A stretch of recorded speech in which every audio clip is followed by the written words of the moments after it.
Episode 16 of the Geekdom101 podcast was the season finale, because I took a break after this one, from January 26, 2019, as we discuss one of the most classic and, in my opinion, underrated comic book movies of all time, the 1990 live-action Teenage Mutant Ninja Turtles film. This was a classic. It still is. It holds up. I love it, and on this podcast, we gush over it. So, without any further ado, let's go ahead and get to episode 16 of the Geekdom101 podcast. And welcome back to the Geekdom101 podcast. And we're going to go back to 1990 and discuss a movie that's really close to my heart. I'm going to tell the story of my connection with this movie here. And joining me to talk about it is somebody who... it's their favorite movie of all time. Now, last time we talked about TMNT Season 1, we had Kendamu on, talk about Turtle Season 1. But here we have, and I could have brought Kendamu back, but in this instance, I wanted to bring Hale Zeon on because this is your favorite movie of all time. Your number one. Yes. And I have rewatched this movie so many times because there's so many things from my childhood that I've gone back to. I'm like, oh, well, that didn't hold up at all. This movie continues to hold up. I keep thinking, maybe this time... No, I always find new things to appreciate. I have so much to say about this movie because it's so underrated and it's so goddamn good. And I still think it's one of the best comic book movies ever made. Probably in the top 10. And I'm going to defend the hell out of that stance today. All right. Now, we're going to start by going back to... when did you first see this movie? I saw it in theaters. This was the very first movie I ever saw in theaters. That's crazy. Okay, because I have a similar story. For those for people who weren't around back then, in '87, the Turtle Mania began. We had season 1 of TMNT, the TV show, and we had tons of toys and the comic book. Things were on fire, and I went to go see this movie 3 times. This is there's only 2 films in my life that I've ever seen 3 times in the movie theater. Teenage Mutant Ninja Turtles, 1990. Do you know what the other one is? What is it? The Force Awakens. Of course. Those are the only movies I've ever seen 3 times. I dragged my dad to go see this movie 3 times. And I feel bad now looking back. But I wanted to ask you this. Okay, so back in our day, for those wondering, Zeon and I are both in our early 30s. Our birthdays are actually about a week apart, week and a half. Command baby. Right. Well, that's I don't know, but yeah, we'll be 35. It's crazy, but we're getting old. Don't remind me. All right. So, so I don't know about you, but when we were younger, there was no YouTube, there was no upcomingmovies.com, and I certainly didn't know about upcoming films without going to the movie theater, seeing a trailer. Now, the first time I ever saw a trailer for this movie, the first time I became aware that this movie was going to be a movie, was on the back of the Burger King Kids Club TMNT VHS tapes. Is that how it was for you? I think for me, I just saw an actual ad for it on TV. I was watching just Ninja Turtles on my Saturday. Spot. Yeah, I caught a TV spot literally while watching probably my Saturday morning cartoons, and I was so ridiculously hyped. Now, I came from a poor ass family that didn't go out to see movies and stuff. But this is one of those occasions where I got to just go to a movie, and I needed to see this movie. Ninja Turtles was my entire life at that age, and I needed to see this movie.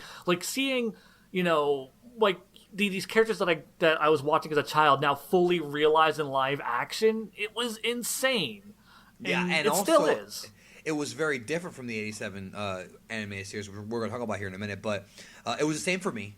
I had every turtle toy. I had the Technodrome. I had the sewer playset. I had the cheapskate. I had the movie turtle set, the talking turtle set. I maybe made my dad spend $500 to $1,000 of his whole life. Not in one day, but throughout the years on turtle toys. I kind of feel same weird. Yeah, I feel weird about it. So, can you describe to the people Turtle Mania? Like, because we had like the Turtles and the Power Rangers. What's like the mania now? Like, okay, I feel like we haven't had like that all consuming like pop culture thing. Like the last thing that I really remember that took over pop culture, like a kids thing taking over pop culture like that, is Pokemon. Yes, Pokemon was everywhere. You one. couldn't escape Pokemon. Like there are certain things that I feel like have come like that are kind of in the same vein. Like Angry Birds was kind of like every fucking where for a while. Yeah, and I think Harry Potter's built up a lot of Harry momentum Potter as well. is like another, but I feel like none of those things just permeated pop culture. Like you just could not escape. I guess Marvel is the closest one, right? Would you I guess, yeah, like the MCU, where like the MCU is everywhere and like everybody knows what the MCU is. But like the TMNT, like, because like you didn't just have like, you know, like because everything that had TMNT branded on it was a success. Like they had, you know, the animated series. They had 2 different comic book lines. They had live action movies. They had a fucking musical show, like a live action rock show. The Coming Out of Our Shells tour, which I have the tapes of somewhere around here, and the making of. Yeah, and it's just like all of these things were incredible successes, no matter how good or bad they were, because Turtles were just everywhere. Everybody knew what the fucking like the Ninja Turtles went from this obscure indie comic that nobody had ever heard of to being as much of a household name as Batman and Spider-Man and Superman. Yeah, no, and they still easily. are. Yeah, no, I think and they have new animated series coming out every few years, every time, and yeah, every generation has their own version of TMNT, which is the thing I love most about it. But is it gonna ever compare to the original Turtle Mania? Because maybe I'm in the bubble. I don't think we're ever gonna get Turtle Mania like we ever had, because that was just a moment in time, kind of like Power Rangers. Power Rangers is never gonna be as big because Power Rangers had its time. Pokemon had its time. Yeah. Like, and you know what's crazy for those for the younger kids out there or younger people, dude. And I don't know about you, but I remember going to Play World and Toys R Us. Dude, there were entire sections just on Turtles. Like nowadays, you go to Walmart and you have like maybe, you know, one like the 2 rows of like WWE and like 2 rows of Star Wars. Dude, there was like a whole wall of nothing but Turtles. Oh yeah, I remember. Like I remember like going to like my local toy stores or just my local stores in general, and just seeing the TMNT section would be just almost an entire wall. Like the boys section of toys, like half of that aisle would just be nothing but TMNT, just figures and play sets and like the turtle sewer and the Technodrome. You'd have everything. Like it was. There were no action figures. Like, I mean, you'd also see, like, you know, like a little section for, like, He-Man, a little section for Voltron, a little section for Thundercats, and a big fucking wall of TMNT. Yeah, it was just insane. And then we had the arcade game, we had the NES games, and SNES, and so on and so forth. Yeah, it's just... everywhere. And I honestly... I wish I had a time machine, because I would like to go back and look at that. And just, you know... like... I've thought about it. Yeah, because I wonder what like Turtle Mania looked like from an outsider's perspective. Because like we were in the thick of Turtle Mania, kind of like, which makes me wonder, like, have we actually had other manias, and I'm just too old and disconnected from mainstream pop culture that I just don't sense it the way I did? Because with TMNT, Power Rangers, Pokemon, like I was in the thick of all of those. Like Harry Potter, I never got into. Obviously, I didn't care about shit like Angry Birds. I'm trying to think of like other shit that just like MCU, Five Nights at Freddy. Like MCU, I think is close, but that's also more of a cinematic event. Yeah. That's just a set of movies. It isn't like constantly permeating culture at all times. It's just a movie drops, and for that 1 month, that movie is the most important thing going on in pop culture, and then it goes away. And Star Wars merchandise has gone down. Mm-hmm. Star Wars has never been as big as it was in the fucking like 70s and early 80s. Because The Last Jedi sucks. So, anyways, it went down. And you and your horrible Last Jedi propaganda. I have to throw it in every podcast I do. No, but it's definitely not compared to Turtle Mania. Yeah, I don't know. It's just. It's hard to describe. And we even had the Turtles like in costumes at Universal. Remember that whole thing? I forgot that was a thing. Yeah, they had the show at Universal. Yeah, now it's Shrek 4D, but it was originally Turtles. It was Turtles, then it was Ghostbusters, then it was Shrek 4D, or maybe it was Ghostbusters then Turtles. I don't remember. I was a kid. So, all right, this movie directed by Steve Barron. Now, Steve Barron is, I think, best known for directing two of my favorite music videos of all time, "Take on Me" and "Billie Jean." Yes. "Take on Me" is a brilliant music video, and so is "Billie Jean." The whole stepping and the sidewalk lights up and the animation in "Take on Me."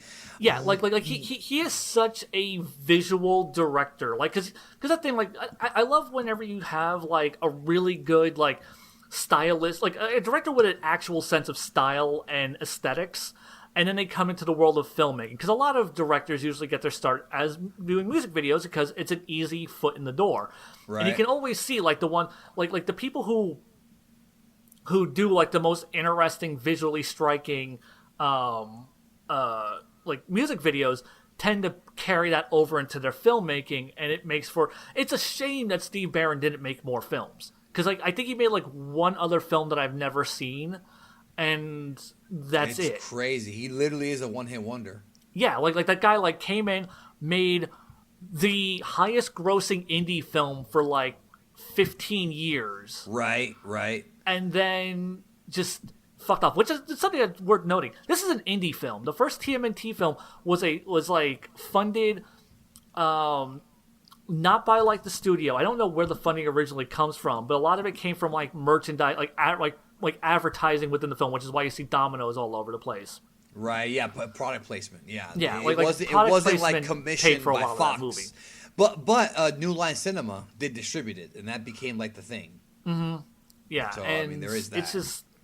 It's wild to think that like, you know, this movie that like studios didn't have any faith in, and like just there's so much passion put into this film, from the Jim Henson creature suits to the set design. That's one of the things I didn't know until like a few years ago. None of the sets are like filmed on location. They're all recreated. Yeah, I heard they filmed them in like North Carolina. It looks like New York. I always thought it was New York where they shot it. Well, that's the thing though. Like none of it's like, when I say like it's not I mean like they're all on closed sets. Like almost everything's a closed set. Like when you see like them pull up like in the truck and it's raining and shit, and like New York looks slimy, but that's all pre-constructed sets that they just put so much detail into just to make it feel grimy and lived in, and it's so insane that like that makes me like the movie more. Yeah, no, it's ridiculous the amount of passion and detail, because especially when you go and you look at like literally any other TMNT film, like, which I think like the second one actually may have actually been filmed in New York. Because you have like all the panning shots of New York and whatnot, and like it looks so clean, it looks so sitcom, it doesn't look lived in. And here in this low budget indie film, it looks lived in. And the budget for the movie was $13 million, which is really low, dude. Especially even for 1990. Because, dude, like most science fiction action films got $20 million minimum back then, minimum $20 million, and sometimes more. And to think that like, you know, everything was built for this movie. You had these beautiful, brilliant fucking costumes from Jim Henson Creature Shop, and you just had like all these little things that went into making this film feel like something special. It's such a shame that they only made one. Well, they made 2 and 3. No, that doesn't happen. Oh, okay.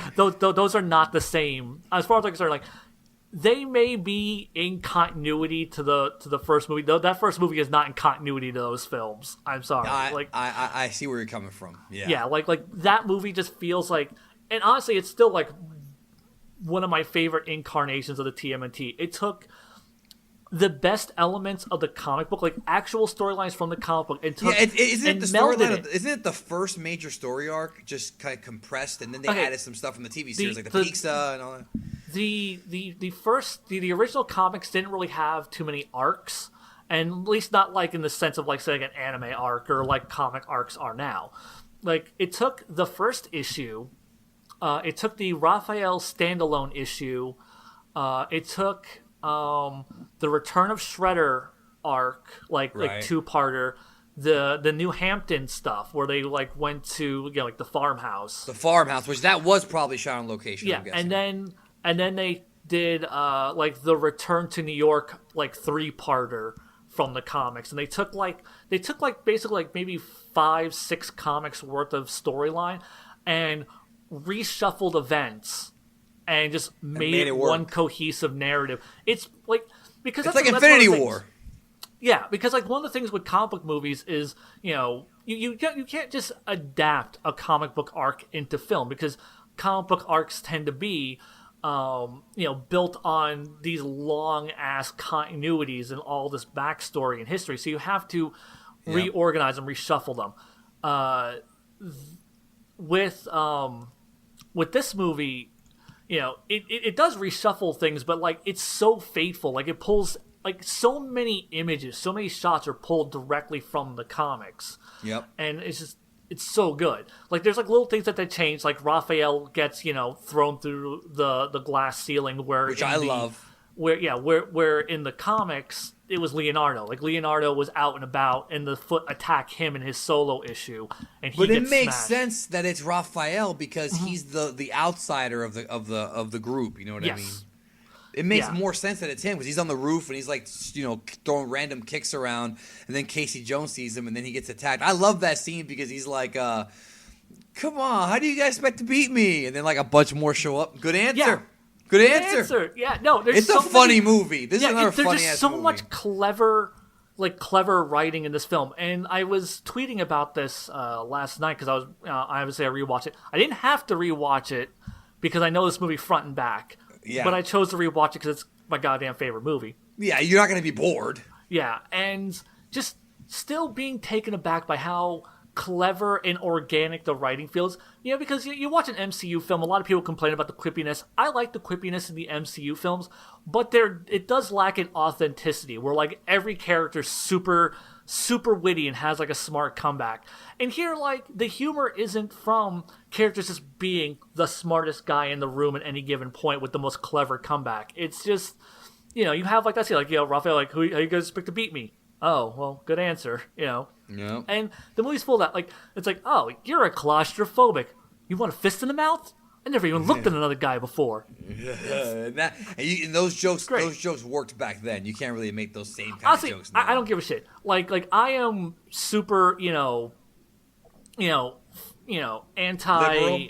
Huh? Yeah, I'm super, liberal. Like, SJW if people want to label me as such, whatever. I don't give a shit. But I don't find that joke offensive even slightly. No, I don't either. Yeah, like, because what's offensive about it? You're not an SJW. Yeah, like, because, like, Casey Jones, he's a meathead in the 80s who's, like, super masculine and macho, so of course he's insecure about his masculinity and feels the need to defend himself. That's totally within character for him. And he's also this kind of toxic, not toxic, but he's also got that, like, princess, like, that. Yeah, like he's kind of demeaning towards women. He's he's a doofus. Like, he thinks he's really cool, and he tries to, like, flex. But he's not like, he is honestly as cool as he thinks he is. No, he's cool. He's super cool. One of my favorite scenes in the movie, because these lines, the movie. Okay, let's talk about the writing real quick. So this movie, it was written by I'm looking for the right. Okay, Todd Langdon and Bobby Herbeck. Now, Bobby Herbeck or Robert Herbeck, whatever. There's like no information on him. Like, he wrote this movie and vanished. I can't find anything on this guy. He's the one who adapted the comic and knew the storyline. On IMDb, if you look him up, there's a picture of him. He's an old guy. Okay, wait a minute. Okay, he also did Wrongfully Accused and Small Wonder, but he was an actor in those things. So, and this dude wrote the movie. I don't know, bro. I'm just telling you what I'm reading. Mm-hmm. I guess he wrote some episodes of different. He wrote an episode of Different Strokes. Interesting. But yeah, he didn't do any other movies. It was all TV. Yeah, like, it's so weird. Like, this movie is like lightning in a bottle. They got all these talented people, and then they made like this one amazing. Oh shit! They made like this one amazing film, and then all just fucking disappeared and fucked off the planet. Yeah. So yeah, the writing is great. I mean, like we're talking about Casey Jones. we got to do my little green pal over there. Whoa, who is the babe? I love that whole thing. Yeah, and then, of course, there's so many great like little lines. Just like a Jose Canseco bat. Tell me, you didn't pay money for this. Hits him 2-for-1 sale, pal. Like there's so many quotable lines. Like to this day, like anytime I ever hear anyone bring up cricket, you got to know what a crumpet is to understand cricket. Cricket, I'll teach you. Boom. No, I just love, he's like, what does he say? He's like, I hate punkers, especially bald ones with green makeup. We're masked over their faces. Ooh.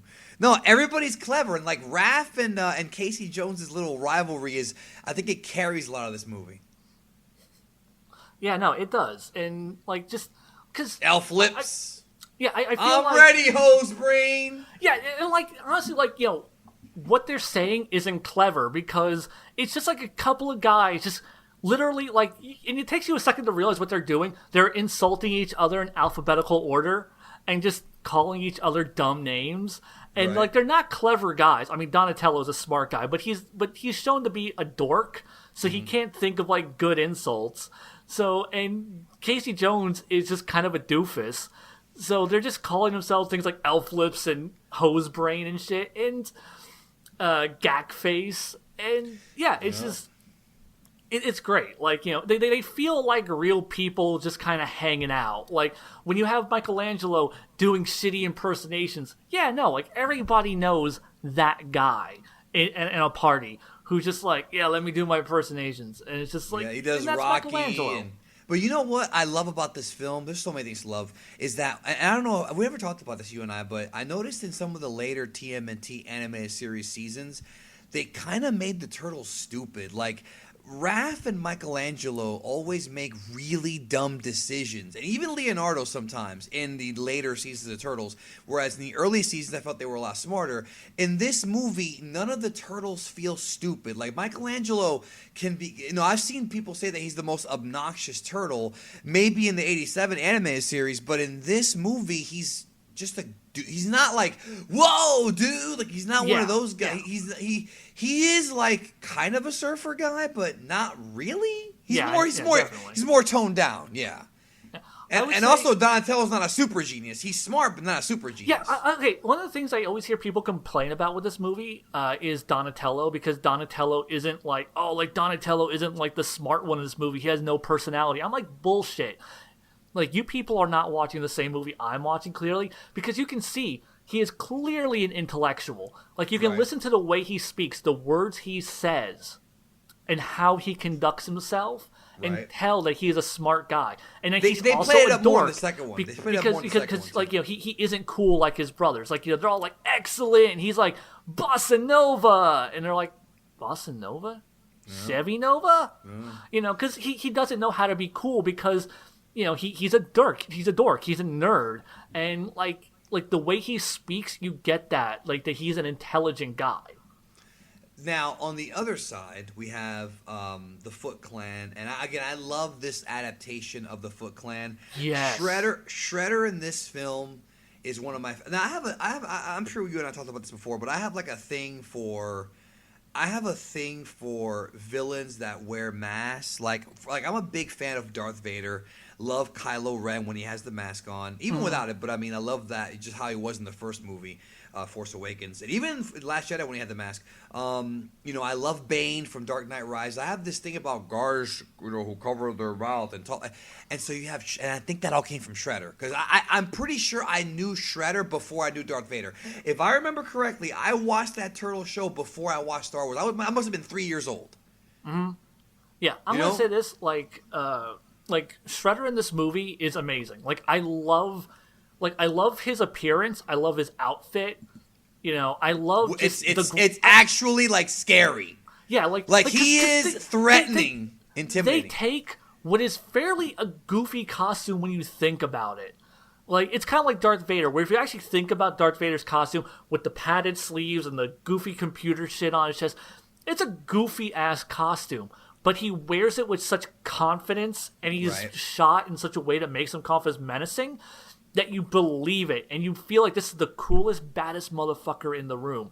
And that's how I feel about Shredder in this movie. Like, you see his big introduction, and he's the shadow. You have that cascading light, and his shadow comes into frame. And that theme song. And then, like, the camera is above him, and then comes down to his level and pans around him like he is just this glorious, gleaming god.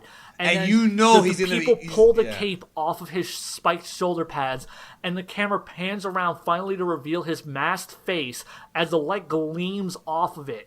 And this film is brilliantly shot. This is what I'm talking about with Steve Barron as a director. It's amazing. Like, the way he presents the Shredder, because you understand, like, out of context, the Shredder looks goofy as shit. But, like, in the context of this film, he makes him feel like the most terrifying and most important person in any scene. Like, not he just feels it. I'll add also his to that. voice, the booming voice. No, that's part of it, but I also love, even before they show him, how they're all hanging out in the underground nightclub that Sam Rockwell apparently is the he's like the I guess you could say like the lieutenant under Tatsu. Is that fair to say? I feel like he's like the head thug. Yeah, well, it says head. He is. Yeah. So regular or menthol, and then he comes back. And it's Sam. I did not know it was Sam Rockwell until I didn't know that until like years later when after I had watched Moon, and then I was like, man, Sam Rockwell's so fucking awesome. Then I go back to watch TMNT like a year later. Holy shit, that's Sam Rockwell. Oh, we're a family. Family? You call this here and that down there family? So, okay, even before that, they're all hanging out in that nightclub where it's basically like the Pinocchio donkey stuff, right? Where you have these kids who are playing pool, smoking cigars, going to an arcade, which honestly, there's a skate park in there. Mm-hmm. It looks pretty fun. And then, you know, it looks like a teenager's paradise. And like, you can totally buy that, like, this is how Shredder won these kids over. Because they basically took like the Purple Dragons and integrated them into the Foot Clan from the comics, because the Purple Dragons, the Purple Dragons were like the street gang, and they basically took them and made them like the proto Foot Clan. Like, the Shredder would get in the minds of these kids who felt dejected from society, because teenagers are always rebellious. They're always had that, people don't understand me, man. And here you have this person who's like, I understand you, I respect you, and I feel that you are a person of value. And he gives these kids value.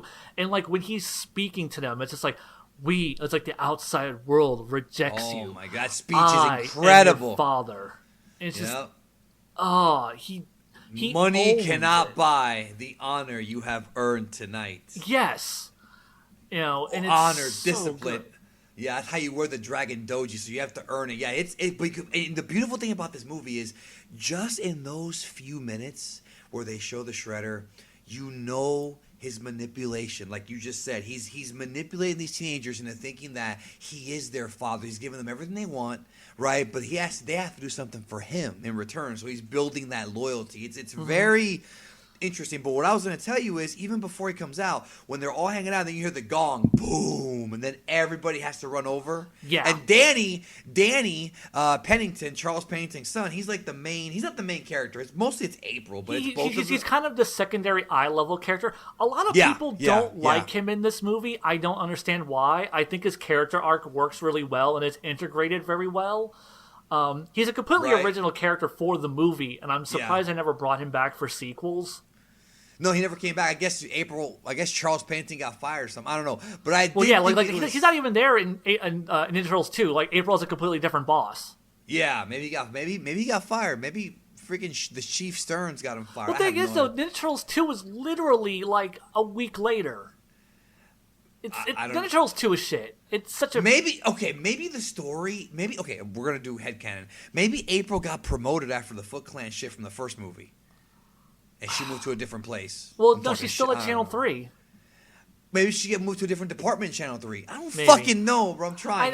It's just one of those things. Like, they didn't think about it. Like, literally, someone didn't notice. Like, literally, someone was told, write an intro sequel where Shredder comes back from being dropped in the trash. His face. No, and I also love. I love the scene later on where they show him watching April, and then he throws the knife in the screens, and he goes, "Find her, silence her." Yeah. Like he's such a prick, but he's a scary prick. Like that scene where he's pissed off and he punches Splinter, and he's like, how do you know to fight like this? Which is actually when he says that. Because, he's talking about the foot technique or whatever. It reminds me of that scene in TMNT, the A7 series. That's the foot technique. Could it be Hamato Yoshi lives? It's that like, oh my God, okay, I'm not the only one who has ninjas. Like, I ain't the only ninja master in this city right now. I love that. I love that realization. Now, I fucking love just like when he gets like his fucking bladed gauntlet up underneath Splinter's chin, lifts his head up. And it's just, like, you feel... Like, that's the thing, like, Splinter is a fucking puppet in this movie. There isn't even a guy in a suit. He's a fucking... He is a Muppet. Put, like, sweat on his nose. Yeah. Like, he's real. Like, it pisses me off, the CGI shit. Like, they made these turtles real. I don't mean to rant, but you're probably going to say the same thing I'm going to say. Dude, it's like, again, as much as I don't like Last Jedi, at least Rian Johnson had a puppet for Yoda. It was Frank Oz. Like, dude, like, I'm so sick of it. Like, dude, you don't have to do CGI. These puppets, these turtles in this movie were fucking real. Yeah, they look so much better than the one from real. Like the new movies. Yeah, they look like real. I don't want to say people, but real things. Real. Yeah, they look organic. They look because, and honestly, this is another problem I have with the sequels. Is that even though the second movie is still done by the Jim Henson Creature Shop, the turtles look a lot worse. In the third movie, the costumes look really weird. They have freckles. The third one, the suits are garbage because that was some other company. Yeah, no, I didn't like it either. But like even in the second film, a lot of people seem to forget in the second film the turtle suits look a lot worse. They're textured worse. They don't have like the turtles would be sweaty, like they would be like sweaty, and they felt like organic beings. Right. And there was so much attention to detail. Especially from training and all that. Yeah. Like, one of the things I love is because they had to have these people moving in these bulky turtle suits, they actually filmed it at a higher frame rate and then sped it and then, like, compressed it back down to 24 frames per second to up the movement speed, so that way they move faster. Those are the movie tricks that I never even think about that these geniuses know how to put together. Yeah, like Steve Barron understood, like, okay, yes, these guys are still really athletic in these suits, but they're moving just a little too slow. So we're gonna film it in 25 frames per second, and then cut it back down to 24 frames, or speed it back up to 24 frames, and it's going to give them that extra little bit of speed we need, so it still looks natural, but they don't look so slow and lumbering. They look like threats, Because now, one thing I love about the film, too, there's so many things to love, is, and we talked a little bit about this, how Shredder and Splinter, I love this. This is really good writing. They're both like fathers, surrogate fathers. Oh yeah, the theming of family is so strong. Like that is the thing. Like Splinter as the father of the Turtles, and Shredder as the father of the Foot Clan. And one is an actual father who loves and cares about his children. The other one uses his children as a weapon and just as a tool. And gives them vices to seduce them and manipulate them, bro. Like one's using martial arts to take over New York. The other one's using martial arts to save New York. And it's brilliant, man. Yeah, like, this movie doesn't get enough credit. It pisses me off when many people just completely disregard. Like, I've seen so many people who have gone back, like, and reviewed this movie. Like, because this movie got shit on when it came out. Oh, it got an F rating from Entertainment Weekly. Yeah. Fuck them for that. Every fucking news outlet, every fucking critic gave it, like fucking 2 thumbs down or a fucking F or like a it's like a 4 out of 10 movie, a 3 out of 10 movie. Go eat a fucking dick. Roger Ebert said it's nowhere near as bad as it might have been. Probably the best possible TMNT movie.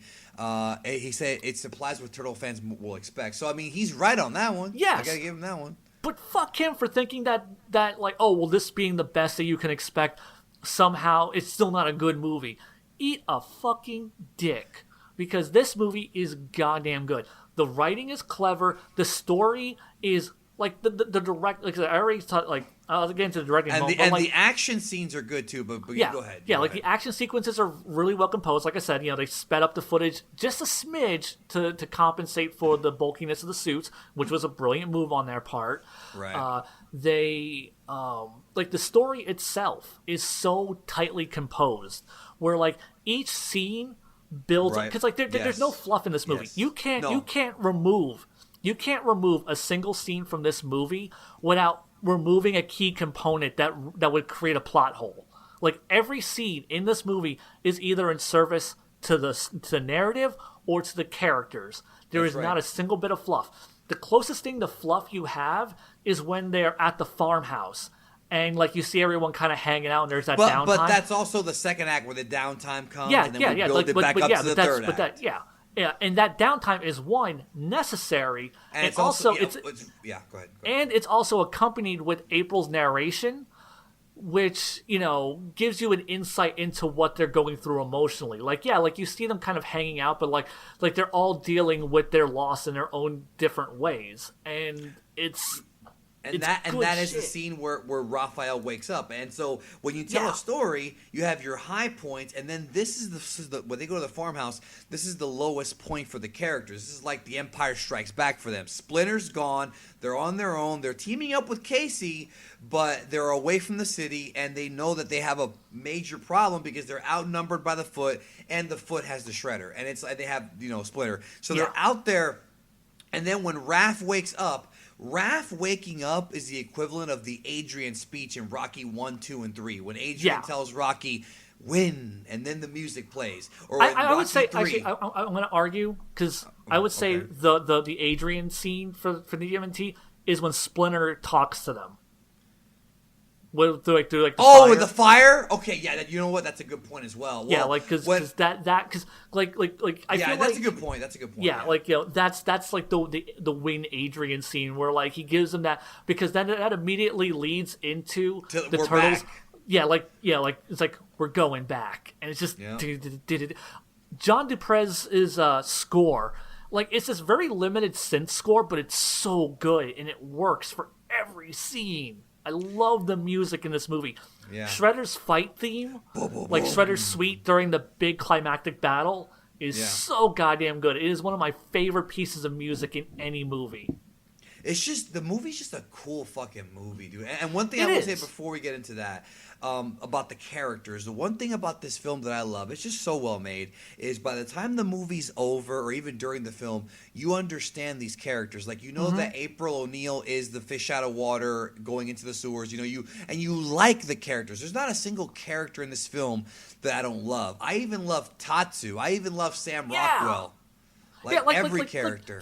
Every character that gets like a line of dialogue feels like a character. Like Sam Rockwell, you totally understand his character. Like he's like, this kind of slimy, snarky. And they all make me laugh. Even like freaking Chief Stearns. Are you trying to tell me how to do my job?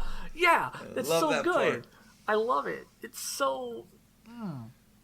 Yeah, no, I love it. And then even Charles Pennington when he's, Danny, damn it, Danny, come back here. Yeah, like you feel for these characters and you understand all of them. Like they do a lot to really flesh them out, and I love how it's a lot of visual storytelling going on, and it doesn't have to fully spell everything out for you.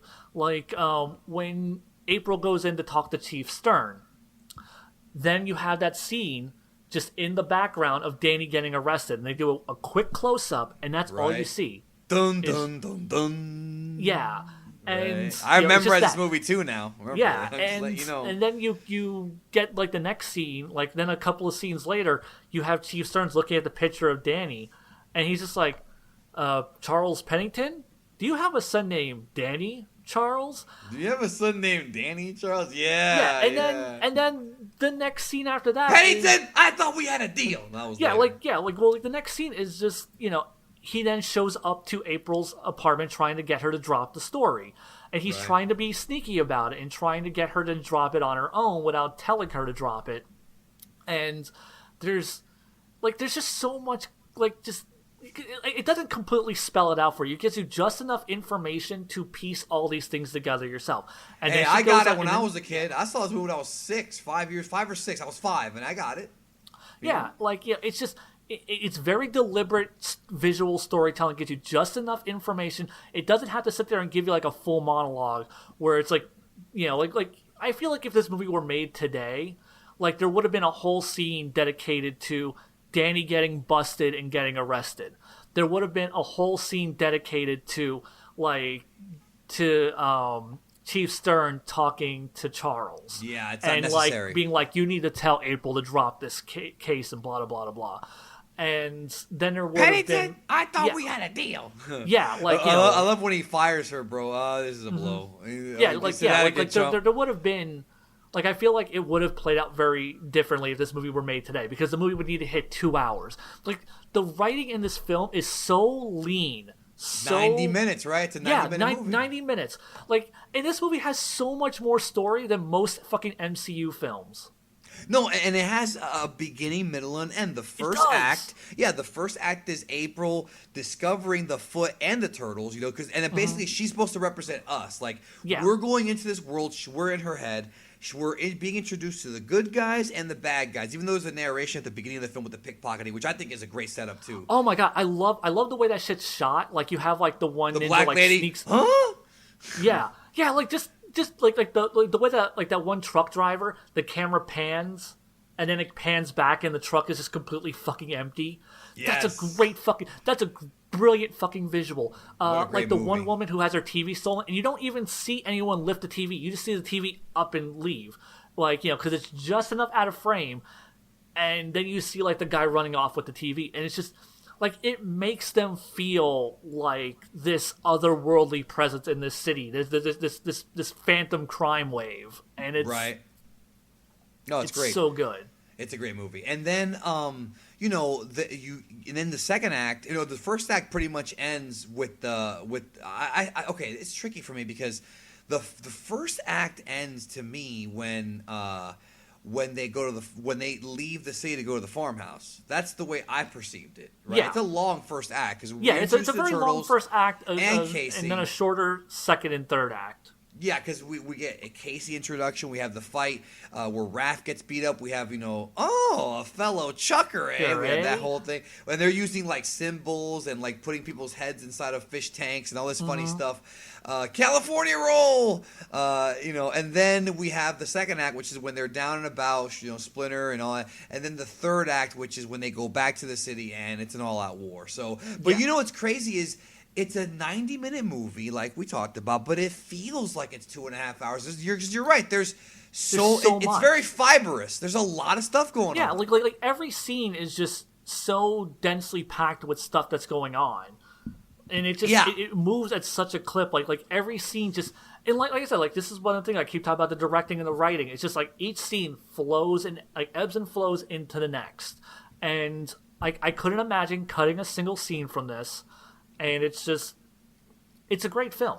Like, it is from top to bottom. And I really want to get into, like, the directing of it, because that's something that I was really focusing on. You feel it's underrated. You feel it's underrated. Yeah, I agree with you. Yeah, the directing, because, like, there's so many gorgeous fucking shots. Like, not even just gorgeous shots, but, like, you have, like, the opening scene. Like I said, the whole montage narration of the silent crime wave. And the way that's all shot and composed, where you have like a whole bunch of, like, a guy gets pickpocketed and it gets passed off and it gets passed off and it gets passed off, and then Danny is the last one, and it makes sure that Danny is the last non-ninja that has it, and he leans up against the building with his arms crossed, and then a ninja just kind of and slips that out of his hand, and that's a great shot. And then you have, like I said, like the TV being stolen or the truck getting wiped out, and then everyone going into the warehouse and like opening up the stuff. It's a great setup. It's a great introduction. Mm-hmm. Then you have, was it like April getting mugged? And then the Psy hits the light bulb. I love Everything it. And blacks it's all out. dark, and you know what's going on. Yeah, like you get the audio cues, you get like someone has intervened, and then you hear whoa. Yeah, and then you hear the woo, and then the car lights, the headlights illuminate the scene and you see everyone all tied up. It's a great scene. It's great composed. You see Leah or Raph peeking through the classic, because that's you the have poster. like They're the peeking you have through. like the police lights, flashing across his face, and then you've built up all this excitement for the reveal, and then you see the silhouettes, the shadows cascading across the bricks, and then they just jump out, and then Leo comes down in the frame. Awesome! Yeah, with that awesome song, bro. Yeah, it's so good. I lost a sigh. Yeah, and get it back. Like he's like an Italian. There's so much passion and creativity. Like when Raph is being lectured by Splinter, like he tries to sneak in, and he's in the background, and into the foreground, Splinter's hand with a match comes in the frame and illuminates the scene with a candle, and just this warm glow. And then the camera backs out to show Splinter, and then like rotates slowly around them. And it really feels like this very emotional scene between a father and son. Like, it's just like, I understand that you're angry, that you feel distant from your brothers and all this other stuff. And like, it feels like a genuine, heartwarming, emotional scene. No, it's and then we have, of course, later on when he's on the rooftop and he's like, Splinter. Yeah. Fun fact. That's Michelangelo, right? I thought that was Raphael. It is Raphael. Well, it's Raphael's voice, but if you look, there's nunchucks hanging off to his side. It's one of the few goofs in this movie. There are two things in this entire movie I'll criticize it for. Michelangelo is actually the one standing on top of the farmhouse that yells Splinter, but they dubbed over with Raph because Raph would have made more sense for that scene. It's Michelangelo because in the original comics, Michelangelo had that scene.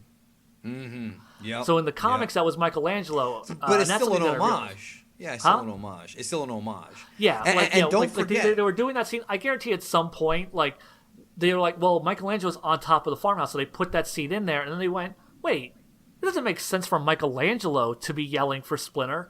So then they just dubbed it over with Raph because it's a silhouette. You can't really tell. You'd have to really look for the nunchucks to notice it's Mikey. Well, now with high definition stuff, it's a lot easier to see that. Oh yeah, definitely. And then the other thing I would criticize is when Tatsu beats the shit out of that one Foot Clan guy, and then they dub over, and the guy goes, "You'll be okay. You're gonna be okay." And it's very clear that originally in the original filming in the script, he was supposed to be killed because he doesn't move at all. I didn't even notice that. If you go back and watch it again, you can tell that that's all added in post, and that guy was supposed to have been killed, and they just added in some extra. That's not as bad as I can see their parachutes. Yeah, no, it's nowhere near as bad as like some 4Kids type shit. But it is one of those things where it's just like, oh shit, he just beat a teenager to death. We are not getting a PG rating. Fuck. Damn. You know what? Now in my own headcanon, he did kill him. Yeah. Yeah, he killed him in my head. Yeah, and every time you see it from now on, you're just gonna see like that guy is just completely motionless, but you're still gonna hear. Well, and you talk about the directing too. Don't forget the final fight when they show Shredder's feet. He's coming down. Oh yeah, when he drops in the frame, and then comes slowly back up into frame, and just like he just takes that cutting stance of his, just like his silhouette is so fucking iconic in that shot, and he just looks like a beast.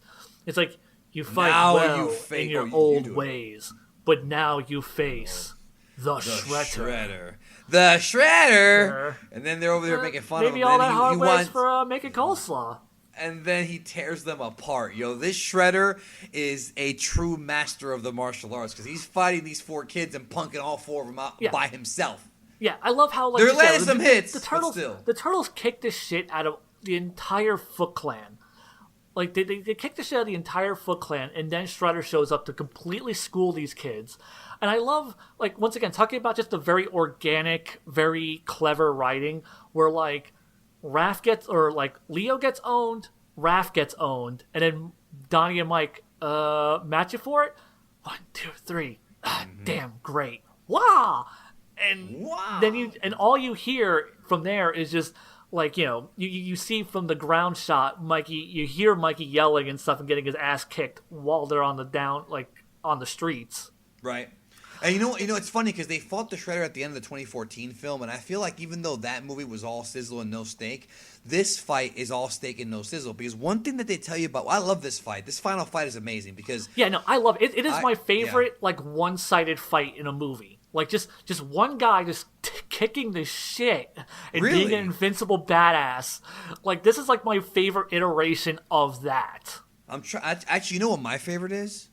You want to know? The Dark Knight Rises, bro. Remember? You fight like a younger man. That whole sequence with Bane beating up... Oh, yeah, like where there's, like, no soundtrack, and it's just all audio and just...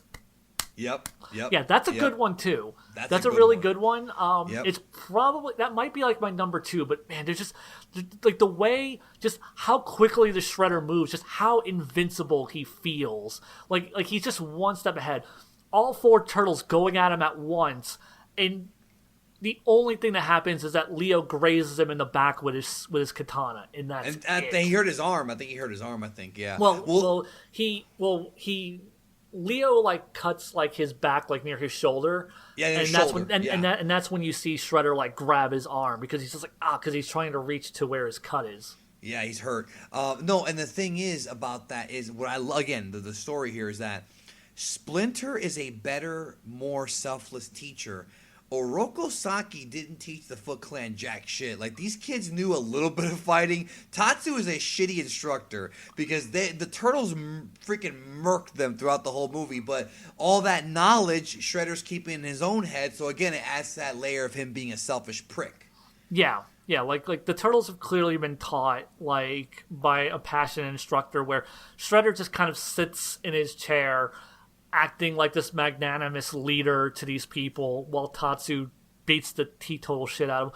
And, like, it's not even like Tatsu is even, like, really, like, an evil prick either. Like, yeah, he beats that one kid technically He's a bully. to death. He's a bully, yeah. But, like, you have, like, that one scene where that one kid runs into him, and he's, like, terrified, and Tatsu looks at him and is like, go, play. And, like, he's not actually a bad guy. It's just he snaps in that moment. Yeah, I mean, he's just a classic bully. He's a classic bully. Yeah, he gets pissed off, and then Casey Jones whacks him with a damn golf club and knocks him out. So yeah, no, it's just I love that. Just a 4. little Primatine will help you clear that right up. Yeah, classic. So okay, this movie's so fucking quotable, dude. It is, and you know who knows who really loves this movie and knows a lot of the lines from it? Kandamu. Besides Kendamu, Miss DBZ Babe. I couldn't believe it. Dude, I quoted, like, lines from this movie, and she knew what I was talking about like that, bro. Awesome. There's something about, like, the early 30s people that, I mean, it was right when we were young. I mean, yeah, it's our most impressionable time. Yep. These things stick with us. It's the reason why a lot of, like, Dragon Ball Z dub lines still stick with me stronger than the sub lines. Even though I've only been watching the sub, like, exclusively for, like, the last 20 years, right? Like, I'm the same way. I was gonna say closer to, like, a little over 10 years now. I've been listening to it exclusively subtitled, and but the dub lines stick with me because I was more impressionable. Like, it was my formative years, so, like, those lines stick with me a lot closer. No, yeah, but this movie was when we were even younger, and it was, like, the coolest thing, like, ever. Like, I mean, and don't forget the soundtrack, too. I mean, like, we talked about the score, but also we have 9.95, Yes. TURTLE power. TURT. Yeah. I'm being followed by partners in crime on Twitter. You know that I used to think that was Big Daddy Kane for years, but no, it's a rapper that looks like ZZ Toasty. Because he looks exactly like ZZ Toasty, yo, partners in crime. Did they have any other hits? I don't think so. I don't even think that song was a hit. I think it's just a hit to us because, it's TMNT, and we kind of grew up with that bullshit. Oh, look, the next song they put out was for a movie called Cool as Ice, the Vanilla Ice movie. So that explains what happened. That explains what happened. Yeah, that'll kill you. Yeah, that's bad. So, all right, so Corey Feldman is Donatello in this movie. Yes. That's interesting. I mean, I always knew that, but that's interesting to me. Yeah, and he was Donatello. And Elmo is Splinter. I forgot about that. Yeah, that big old burly black dude. It's funny because in Turtles 2 you have Kevin Clash and Kevin Nash. In the second one. Yeah. Thank you for that. No, it's true. It's true. So Judith Hoag as April. Why didn't she come back for the sequels? Okay. I've actually wondered about that for the longest time. It wasn't until like a couple of years ago I actually looked that up specifically. Because I thought she was recast to get like a more traditionally attractive actress. Because if you look at like Paige Turco, the April from 2 and 3, yeah, she's like I guess more traditionally attractive, but she's also a way worse actress in my opinion. Way worse in my opinion. Because like April in this movie is so charismatic. She feels so strong and so so you can argue like, oh, she's the damsel in distress, the reporter, blah blah blah. But she feels like such a badass in this movie. And like she feels so powerful, she feels so commanding. And in the sequel she's almost like a ditz. Yeah. And they kept the Casey Jones storyline going into part 3. So all right, let's talk about Casey Jones. Elias... I never answered your question about what happened to Judith Hoag. I'm sorry. I'm sorry. I thought you didn't know. Yeah, she apparently she didn't like the violence in the film. Basically, she took the Jim Henson approach. Like, she didn't like the violence in this kid's movie, and then just chose not to come back for sequels. I don't even think this movie's that violent, dude. It really isn't, but a lot of people treat it like it is. Jim Henson treated it like it was overly violent. Judith Hoag did. It could have been dude. It could have been worse. Siskel and Ebert also treated it like it was fairly violent. But I mean, dude, in the comics, fucking Leonardo stabbed Shredder through the chest, right? Right? Yeah. I mean, that's way worse than how Shredder dies in this movie. Yeah, no, it is. And whatever, loses. Like, I mean, Shredder gets stabbed in the chest and then falls off of a building and blows himself up in the comics. Yeah, that's way more violent. When they resurrect Shredder for the Return of Shredder in the Return to New York arc, Leonardo fucking decapitates him. Mm-hmm. Which they actually recreated that in the 2003 series, which was really dope. Yeah, you mentioned that. I nearly shit a brick. I was like, holy fuck, did Leonardo just to cut a motherfucker's head off? And then you find out he's an android. But you was don't an homage. know that. Leo didn't know that. He just fucking... He thought he killed a bitch. He said, fuck it, I'm going to kill this guy. And the thing about Turtles is... I feel like Turtles may lend itself to being more of a Deadpool-style film. And what I mean by that is I don't want Leonardo and Raphael and Donatello to make sex jokes and to curse. But I mean, a movie that's like very violent with the Turtles could work because what people don't understand is the Turtles' weapons. And they did this for part 2. They took their weapons away, which still pisses me off. But yeah, like fucking combat cold cuts, yeah. It was terrible. But in this film, you've got katanas, sai, nunchucks, and a bow staff. You could really injure somebody, gore them, stab them, knock their eyes out, crack their skull open with these weapons. These are actual Asian weapons here. And it's like I almost feel like if they made a new Turtles film and they made it like Deadpool where they're just slicing dudes up in the streets and whatnot. Yeah. I think it could work if you have the right director, because I think that these weapons are too lethal. They have lethal weapons, bro. Yeah, no, they do, most definitely. It's really weird that the UK had a problem with the nunchucks of all fucking things. Yeah, when you have katanas. Yeah, I think the idea is just like, well, kids can tie 2 sticks together. That's really easy. So, yeah, no, that was dumb shit. It's dumb. Yeah, I mean, I wouldn't mind seeing like a hard PG-13 Ninja Turtle movie. I don't know if I really want an R-rated Ninja Turtle movie. I think the problem now, though, is like PG-13 has become so pussified that making a hard PG-13 film... Might as well go R. Like you can't make one anymore, because if you try to make a hard PG-13 film, they'll just give it an R. Like, oh, you had a little too much violence, a little too much blood. The 8-year-olds can't watch it. It's like, well, it's PG-13, but 8-year-olds will watch PG-13 films, so you can't have that shit. Why even have PG-13 then? Yeah, no, PG-13 is a fucking dead rating to me. Like, it's just, like, the mere fact that, like, every goddamn Marvel film is PG-13, it's like, really? Are you fucking serious? Like, not a single fucking MCU film is... like more violent than the first Ninja Turtle movie, and that was a PG. Yeah, I know, it's weird. Like, I feel like fucking bring back NC-17. Yeah, I mean, because the whole idea of PG-13 is like because you had shit like the Temple of Doom, and that was ridiculously violent, but it wasn't quite violent enough to get an R, so then they had to make up the PG-13 rating, and it worked for that. Like something that was really dark, really violent, but it wasn't over the top violent enough to get an R rating. Do you think this movie would get a PG-13 now? Probably. Yeah. It's got mild profanity, and it's got enough violence. Like, I mean, I feel like scenes like it's like the Shredder interrogating Splinter. That's a pretty scary scene for a kid to watch. Yeah, it was. And I feel like that's how they're gonna approach it. It's just like, but we saw. That's too spooky. But Xeon, we saw this when we were 5 years old. We didn't shoot up no schools. Yeah, no, because we didn't have the internet to ruin us. Yeah, that's true. The internet made everything worse. So, all right, there are deleted scenes in this film. I've seen them. Why have these never been released? There's a scene where the turtles go to April's apartment at the end of the film. They're crawling on the walls. There's supposedly more than that. What is the story behind this? I don't know. That's the weird thing. Like, because I know there's like that one deleted scene where like April is pitching like a comic book idea for the Ninja Turtles. Yes, yeah, like that's gone. That was the like extended ending of the film, which I'm kind of glad that they ended the film where they did.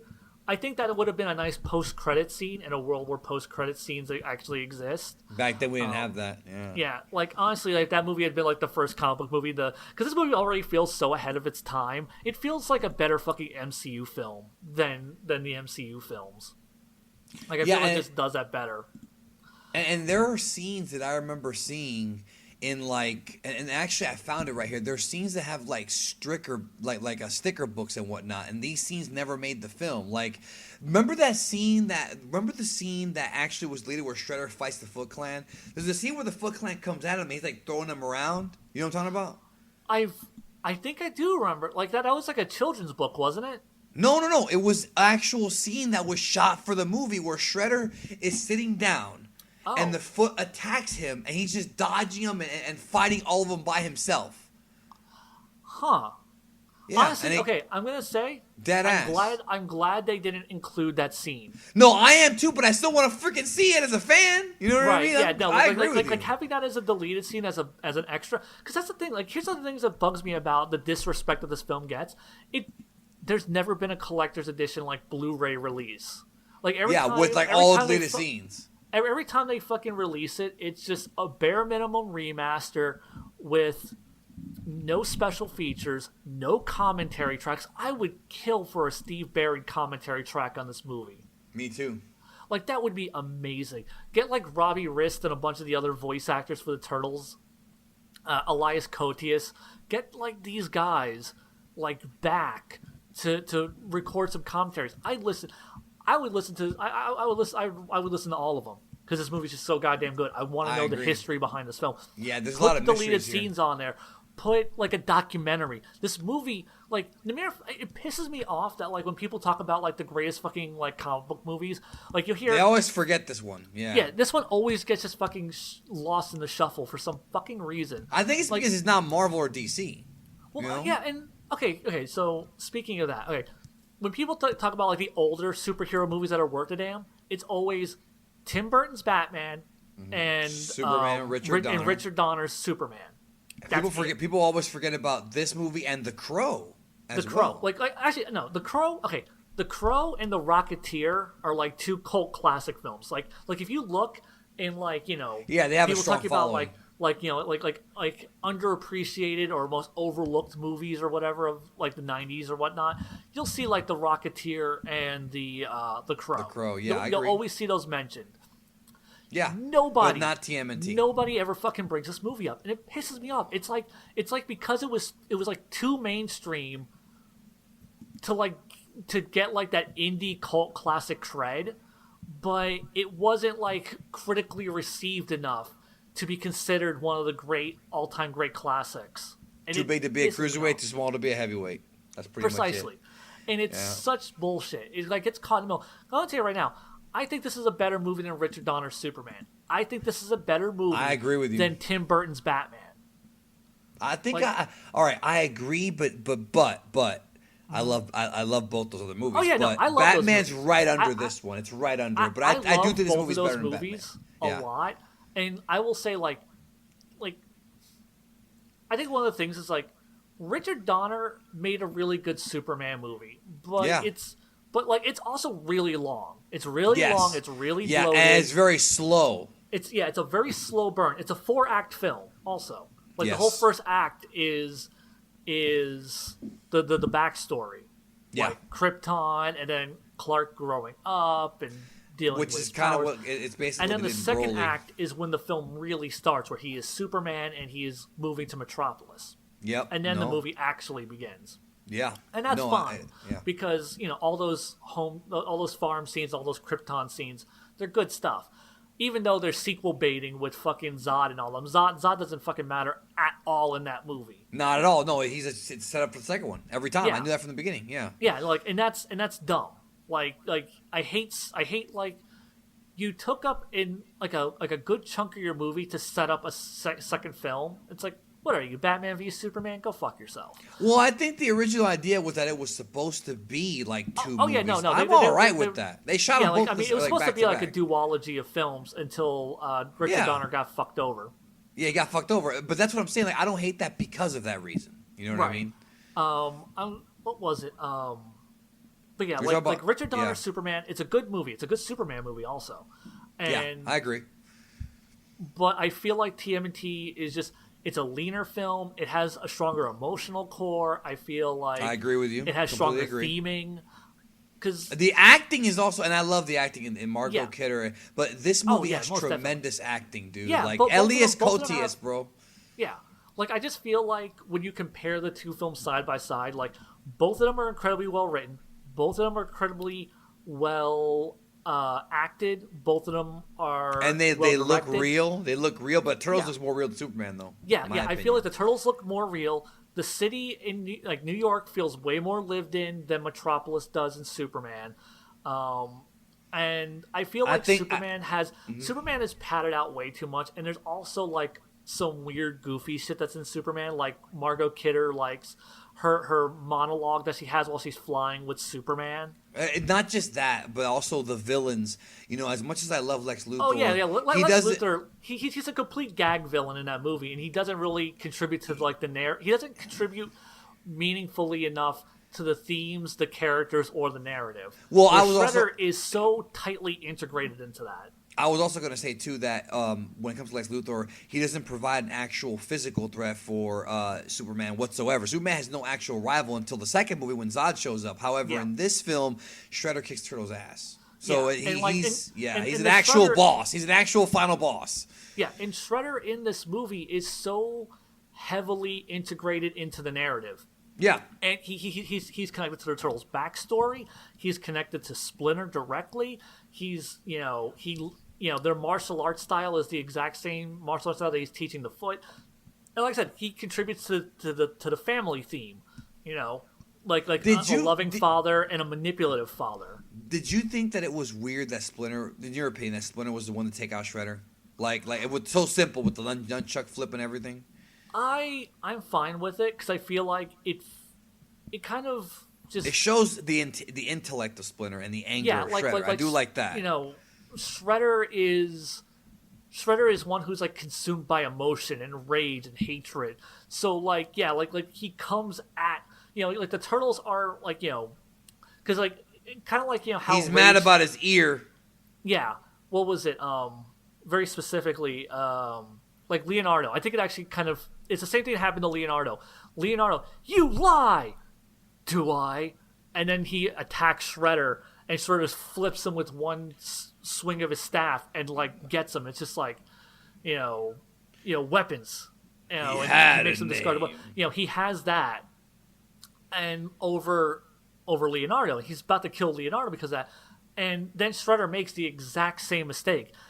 in a moment of rage, charging his opponent, leaving himself completely open. And don't forget, and I love this. So Splinter uses the chucks to flip it and flip him over. He's holding on to it. And it's Michelangelo's nunchucks that got discarded from that Shredder. No, it's brilliant. That Shredder told him throw away your weapon. That you fucked yourself, buddy.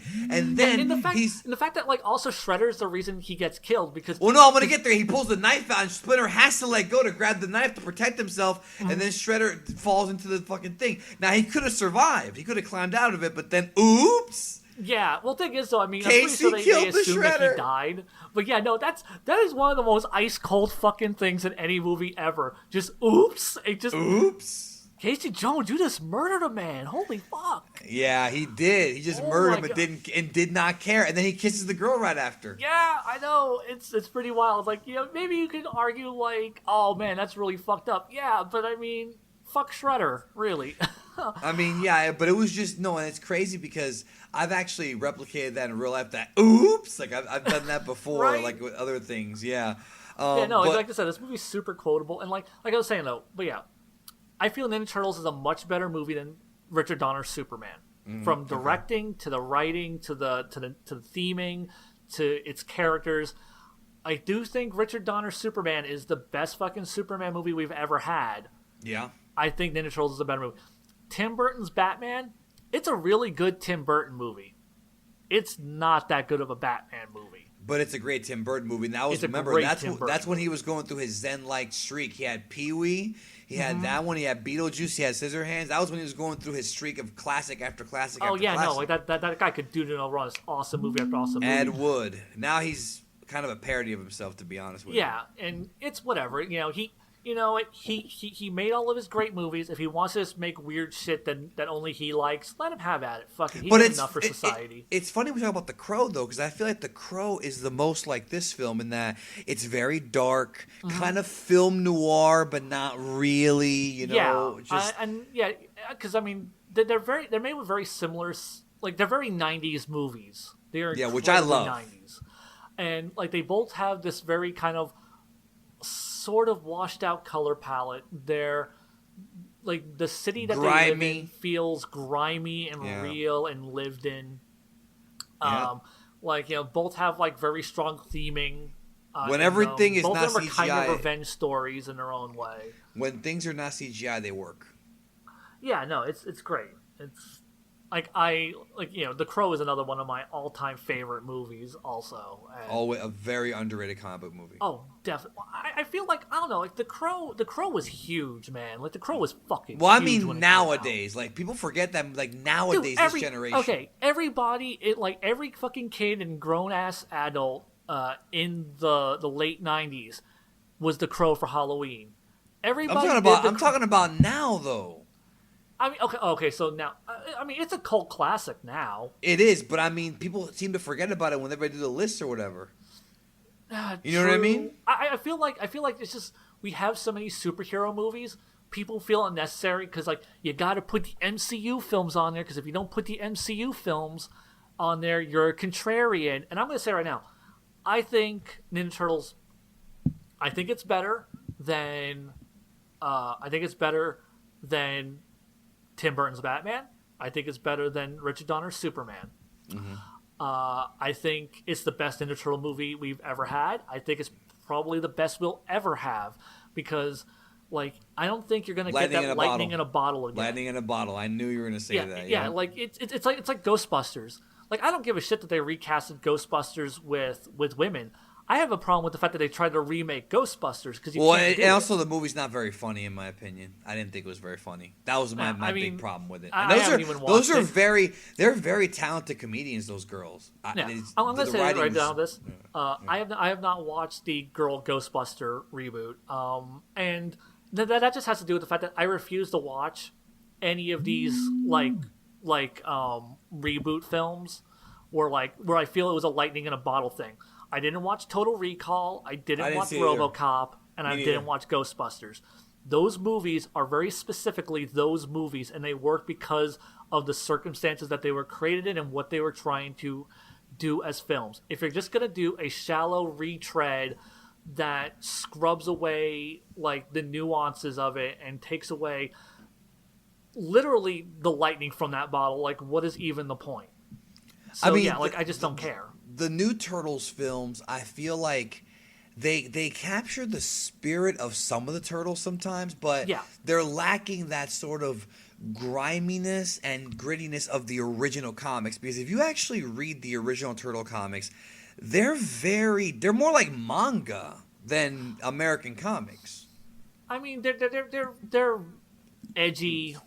Yeah, they're very the art style. The art style's very different than like Marvel. Well, I mean, their Kirby. Art style was based more on Frank Miller stuff at the time. Yeah, the more darker stuff. Yeah, it's different. Yeah, which I mean, Frank Miller had like this very gritty thing, and the only reason it's in black and white is because it was cheaper. Yeah, of course, but still, like it's not like. When you pick up a Marvel comic or a DC, it's very different than Turtles. And I think the movie reflects that. I think this movie is, to me, a big I love you to the Turtles' original comic book stories. You know what I mean? That's the way I see it. Yeah, because that's what I was saying before. Like, it takes a bunch of story arcs from the comics and reshuffles events and streamlines it into a single narrative. And I think I'm going to say right now, I think they took... Because the original Turtle comics, how much have you read of the original comics? Only like the first couple of volumes. I actually went and I was gonna buy it actually recently. I went to Books A Million. I was gonna buy it. Instead, I went to go to Amazon. Buy them off Amazon. Cheaper. They're a lot cheaper. Okay, all right. Yeah, if you're gonna buy them, here's my recommendation. And this is for everybody as well listening. Yeah, this is for everybody. If you ever want to read the original Turtle comics, IDW put out a series of hardcover collections called the Ultimate Collections. Yeah, they're red, right? They're red on the covers? Yeah, they're like black and white covers with the Turtles in color and then like red text on the front. Yeah, I've seen those. Those are the ones I saw. And there's two different kinds of those. There's ones with the original black and white comics, and then they have like ones that are in color, I think. Like those are called like the works editions. I don't really care for colorizing comics, especially ones that were very intentionally made to be black and white. It would probably look weird in this case. Like for Dragon Ball, it looks very shiny, but for this, I imagine it's kind of weird. Well, one of the things is like the Turtle comics had like a lot of toning, a lot of like shading and stuff, and it had like a lot of shadow and depth to them. And a lot of that gets removed when you try to colorize them. It's too glossy. They look really bad. Actually, they look murky. They look really ugly, in my opinion. But like you can tell, like these were not meant to be seen in color. Like these were not originally in color. Right. But yeah, I would say buy the Ultimate Collections. They're really good. The first 5 books are literally everything Peter Laird and Kevin Eastman wrote for the original Turtles lineup, and then volumes 6 and 7 are like a bunch of little one-shot stories that they did that are side stories that really aren't relevant. But the first 5 books covers everything Eastman and Laird did from the first issue to the City at War arc, and it's worth it. But the comics, actually, the Turtles are very devoid of personality in the comics. Yeah, to the point where the TV series gave them more of a personality. Yeah. All their personalities, the pizza, the colored bandanas, their personalities, April being a reporter, all that stuff is from the animated series. Right. And I love the way they integrate these things into because they took like the best parts of the animated series, the personalities. The pizza thing you can give or take. I think it's like a cute little character. It works. It works if you're in New York too. New York pizza. Yeah. New York. Yeah, pizza in New York. If you've ever lived in New York, like pizza is, like they aggrandize their pizza hard fucking core. Yes, they have. Thank you. And, can you explain to me why Domino's is in the film but Pizza Hut's in the VHS fucking sponsorship thing? I think just basically what it is. Making it great. Well, they buried Domino's because Domino's couldn't find 152 and an 8, bro. You know? Pizza Dude's got 30 seconds. And that was Michelangelo playing the Pizza Dude and himself. Yeah, I remember that. Just, I need to get a new route. Well, he's late. $3 off. Yeah. We just sound like sounding boards for this fucking movie because we just keep quoting it because it's such a quotable fucking movie. Like, no, it's great. I never forget this movie. No, I agree with everything you're saying. Again, I have a lot of emotional ties to this film because when I think about turtles, I think about my parents, and they're no longer with us, both of them, and I think about forcing my poor dad to buy turtle toys and taking him to see this movie, and I bonded with my dad over this film and over like the Burger King Kids Club and all that. Like, I don't think he was a fan of the turtles. He was older, he didn't understand. But I know that he really understood my love for it. I mean, I went to go see Power Rangers, the movie, with him as well, and it just didn't connect. But with this film, maybe he did subconsciously like the movie and didn't want to admit it. Because my dad was always like, I only like action movies, no sci-fi, nothing but, you know, he likes, like, you know, he likes all his movies to be like Charles Bronson type shit. You know what I mean? Like that type of shit, you know, Bruce Willis Die Hard type movies. And that's fine.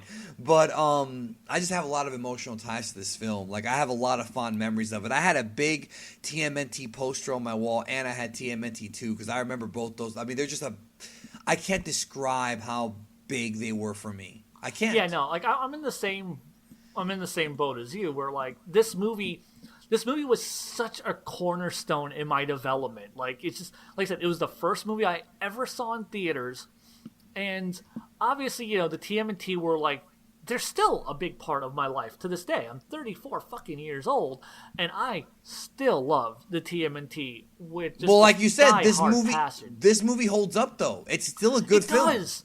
That's the thing. Like in fact, it looks better in some of the new movies. This is why I've been so like adamant about digging my heels into like how good this film is because like it does get overlooked, and unlike so many other things that because like I remember loving Ninja Turtles 2. Ninja Turtles 2 sucks. It does. And I've said that so much for years, bro, because I loved it when it first came out, but it does suck. But you know what? I watched that movie just as much as I watched this one growing up. In fact, I probably watched Ninja Turtles 2 more growing up because my little sister You were a big Vanilla Ice fan. No, actually, my little sister broke my fucking VHS of Ninja Turtles 1. And it took my mother forever to replace it. Jesus. So, okay, but here's the thing about 2. Even though 2 sucks, there's still a lot of charm and a lot of classic scenes in that movie too. Like, there's still good parts. It's got its high points, but it's Did you know that Frank Welker? Did you know Frank Welker voiced Tokka and Razor? I did not. I didn't know that until recently either. That's pretty dope. But yeah, I want to say like Ninja Turtles 2 is what critics say Ninja Turtles 1 was. I agree. It's all right. It's okay. It'll keep your kids entertained. It's a Ninja Turtle movie. It's harmless. Now, what about Turtles 3? Motherfucker, you know exactly how I feel about Ninja Turtles 3. I made a 30-minute fucking essay video about how much I fucking hate Ninja Turtles 3. Yeah, it's bad. And they tried to put the heart in there with that Yoshi kid. It just didn't work. And yeah, no, it just felt villains cheap and manipulative. Are shitty. It's such a bad fucking movie. And it's not bad for the reasons that people say Ninja Turtles 3 is bad for. People say, oh, it's bad because the costumes look like shit. Oh, it's bad because like the villain is some jackass samurai in like British guy instead of the Shredder. That's not why that movie is bad. That movie is bad because it's just completely heartless. The dialogue is cringe-inducing at every single scene. Everything Donatello says, it's like he's trying really hard to be funny. And it's just bad. As opposed to, like, Donatello was funny in the first movie because he was, like, trying to be funny, but he was such a dork that it didn't really work, and that's what made it work. Right. In that movie, he's sitting there popping off, like, oh, who are you expecting? The Addams Family? It's like, what terrible. The fuck is that? Like, oh, I swallowed a frog. Hope it wasn't an ancestor. What? I actually like that line, but I do. I'm not sorry. But like, there's one line in that movie I like. I think that isn't from Casey. Everything with Casey Jones is great. Casey Jones is the one shining beacon in that movie. And Tarzan Boy is a good song. Tarzan Boy is a good song. And Tarzan Boy is a good song. But yeah, there's like one line in that movie from Dante I like. Help! I'm a turtle and I can't get up. That's it. I'm surprised you like that. I think that's a terrible line. See, we disagree on that. We're gonna flip the ancestor line with that one because I hate that line. Oh really? I cannot stand that line, bro. That's interesting you mentioned that. I think just because like the help I've fallen and I can't get up thing was such a pop cultural thing in the 90s. Like a lot of people, if you're not old as fuck like us, you're not gonna remember those old like Life Alert fucking commercials where it's like the old lady, help, I have fallen and I can't get up. And, right. But yeah, like I don't know. I always thought it was honestly, I tend to like the lines in movies that people tend to hate the most. Oddly enough, like in fucking X-Men. What happens to a frog when it's hit by lightning? The same thing that happens to everything else. Cheesy. I love that line. When fucking Blade says some motherfucker's always trying to ice skate uphill. You do love that line. I love that line too. That so many people shit that line. I'm like, fuck you, that line's amazing. That is just as you would put it, the most alpha fucking shit. It is an alpha line. I agree. It is alpha. No, it is. But with Turtles 1, it's like every line. You know what I mean? like every line in that movie just, and like I said, I love how organic the dialogue feels.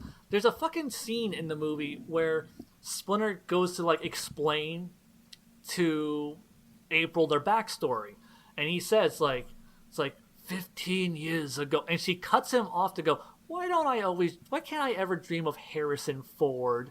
Right. And he goes 15 years ago. Yeah. And he continued like it's little things like that, like characters talking over one another. And you have to realize that like characters talk over one another in this movie like you do in real life. And once again, adds to the organic nature of the film and the dialogue. And I love that whole flashback scene where he gives the origin story. Like every film kind of has the exposition scene, but the way that they did that, the way it was all dark, and the whole thing was dark in the background, and that represents the fact that we're looking at Splinter's memory. Because when you think about things in your memory, you don't think about every detail. Our brains never think about every detail. So it darkens out everything except for like what's in the foreground. So which is all he remembers. You see Splinter rummaging in some garbage, but everything else is blacked out. You kind of make out a sewer in the background, but it's really hazy and dark. The same thing, like you see like the turtles and like them in the ooze. You see like them like grow up into like toddlers and stuff, and you have like that whole thing, and it works. Like it works really. And I love like when the turtles interject themselves. It's like, I came across 4 baby turtles. That was us. And Leonardo Michelangelo is like completely blacked out into the flashback with them. Right. And it's just, there's so much style in this film. This film is oozing with style. Yeah. And I wanted to go back to my statement I was going to make about the dialogue, like how every so often characters will talk over one another and shit. Yeah. And when they're all just kind of conversing with one another, and you have to realize, like, none of that can be ad-libbed because they're all puppets. They all had to be controlled by animatronics. So even when the characters are just kind of talking over one another and stuff, that had to be pre-planned. Yes. Which means that the director wanted to make it like Quentin Tarantino, like more realistic type of dialogue. Yeah. Yep. And it feels like these feel like real people. They don't feel like characters that are putting on a show for you. They feel more human than honestly most characters in superhero movies do, which is ironic because they're a bunch of fucking guys in bulky animatronic turtle suits. Yep. Splinter isn't even a guy in a suit, it's a fucking 2-part puppet. But also the suits are so advanced for the time. Like people forget eyes and the mouth movements. The work they put into this thing. Yeah, dude. like I don't understand why we can't just do that now. Like everyone's just Me like, neither. oh no, like I guess you have to have cheaper CGI. It's just to use CGI. Cheaper, maybe. It can't be. I mean, it's like cheaper. The way I feel about Sentai. Like, okay, look, modern like tokusatsu and Sentai shows, all the mech battles are CGI, and I can't stand them. Why I hate about it. Whereas the old Sentai shows, yes, they were cheesy guys in costumes, but they felt like real fights. Yeah, because it was physically something there, and like you can tell. I've been watching Lupin Ranger versus Pat Ranger. Oh, I heard about it, bro. I'm gonna get into it because it's super good. No, really, they have changed the formula around, and I'm happy because it's been the same shit for freaking 30 years, and they finally changed it. I'm really disappointed because the next season is fucking dinosaurs again. It's dragons, isn't it? Dragons. Is it dragons? I thought it was dinosaurs because it looked like it was dinosaurs. It's the same shit, but yeah, dragons. I don't know. They're like like dinosaur knights or maybe they're dragon knights. That would make more sense. Yeah. But yeah, it just feels like more of the same, and I'm like, oh man, because Lupat is so fucking good, and I'm like, that's such a different twist where you have 2 competing ranger teams, and the 6th ranger, technically the 7th ranger, he's actually like jumping between the two. Between teams. the two, yeah. But I've been told all about it. I don't want to get a spoiler yet, but yeah, when I first heard about the series, I was like, you know what? I might start watching Sentai again because it's become so formulaic. But this changes the formula, and I'm happy. About that. I think you'd really like Lupat. But going back to TMNT though, and this movie, like I said, everything from top to bottom. This film is art. I think it's like I said. I think it's better than Batman. I think it's better than Superman. I think it's better than anything the DCEU has fucking produced. Even Aquaman? Aquaman was good. I haven't seen Aquaman. Okay, it is better than Aquaman, but Aquaman is surprisingly good. It's a bit bloated. That's what I hear. I hear it's like bloated. Like it's a fun adventure movie. That's right. That seems fine. No, you're not gonna hate it like you did fucking Batman v Superman. Yeah, no, I don't expect to hate it. I just don't expect to love it, which is why I didn't go see it. Like, the only reason I saw Bumblebee is because Travis Knight was directing it, and I love Kubo and the Two Strings. Well, so that was a good movie. And Bumblebee was fucking good. It was a good movie. Like Bumblebee is a good 8 out of 10 movie. Six fucking times tries to get it right. Yeah, it took them 6. Basically, it took them getting rid of Michael Bay. And speaking of Michael Bay and Transformers and bastardized childhoods. Okay, so they just announced they're doing another TMNT reboot, right? I've heard that they're doing a reboot, but I don't know any details on it. The only thing that's been announced is it's not going to be a sequel to the last 2 films, and it's Michael Bay's studio again. So, are they going to do something it's different? Just a studio. Like that's it. It's Michael Bay Productions. It's Platinum Dunes, and they did Bumblebee. Yeah, maybe Travis Knight will direct it. Honestly, oh my god, dude, if they got fucking Travis Knight, I don't think he could make a better movie than Steve Barron's TMNT, but he'll make a damn good TMNT movie. I would love it. Yeah. I hope so, because Bumblebee nailed it, bro. And they're both 80s properties. Bumblebee is what I've been waiting for a fucking Transformer movie. I'm just yes, okay, yeah, just make the fucking Iron Giant, but with a Transformer. Thank you. All right, that's exactly what I wanted. John Cena? Cool, I like John Cena. Yeah, he was fine in the movie. I can't say anything bad. People say his acting wasn't good, but his acting's never been that good. Yeah, no. I mean, he's just playing tough military guy, and I like the scene at the end. He was good. But yeah, I'm looking forward to the new TMNT because I'm always down for new TMNT. A lot of people, every time they announce a new TMNT, no, my childhood. It's shut the fuck up, man. Well, they're always gonna bring back TMNT. Yeah, there are 15 fucking versions of TMNT, and the one you grew up with is technically a bastardization of the original comics because everything is a bastardization of the comics. Shut the fuck up. And just like Kendama would say, read the damn manga. If you want the original, just go read it. It's out there. It's not out of print or anything. Your version of TMNT still exists, unless you want the 2003 Turtles, which that's kind of a bitch to get a hold of. Yeah, fucking Nickelodeon needs to get their shit together on that. I'm getting really fucking sick and tired of Nickelodeon just sitting on the 2003 series and doing nothing with it. Give me some fucking season box sets, you pricks. Trust me, I agree with you. I want season box sets of the 2003 Turtles. I want a fucking Blu-ray collector's edition of this fucking movie, the first TMNT film. Well, they have a Blu-ray of this movie, but it's the 3-pack, but it doesn't have any of the extras. You're saying you want extras and shit. I agree. I want all the scenes. Commentaries. I want behind the scenes documentaries. You have the making of TMNT, right? There's a VHS tape called The Making of Ninja Turtles 1 and 2. I did not know that. I haven't. You know what? When you come through next week, we'll watch it. All right, cool. About to say, man, we're hanging out this weekend or next week, so yeah, I'm totally down for that. I will find it. I will dig through my tapes. I have it. It's called The Making of TMNT 1 and 2. But it's not what you think. They don't go that deep behind the scenes, and most of the stuff is stuff that you already know. They do show some of the animatronics, but it's not as good as from Star Wars to Jedi or something like that. Right. Understandable. They probably didn't archive a lot of stuff, which makes sense. But it's okay. It's okay. Yeah. I just know that I love this movie so much, and like I said, yes, I have seen better movies. Honestly, but I cannot remove this movie as my favorite. It's just me, because not only does it mean the world to me, it's just been a cornerstone, but it's just such a good fucking movie. If it were a worse movie, then yeah, I'd probably put other movies above it as a personal favorite. But the mere fact that it does have that close connection to me that it has had, and it's such a brilliant film on top of it, and it's such a love letter. It's such a love letter to Ninja Turtles because it took the comics and it took like the best elements of the cartoon series and then shuffled it into the comics and made something, in my opinion, that was much better than the comics and much better than the animated series. Well, what if Travis Knight directs a Usagi Yojimbo movie? I would watch the fuck out of that. That sounds like something he would probably do better than even TMNT.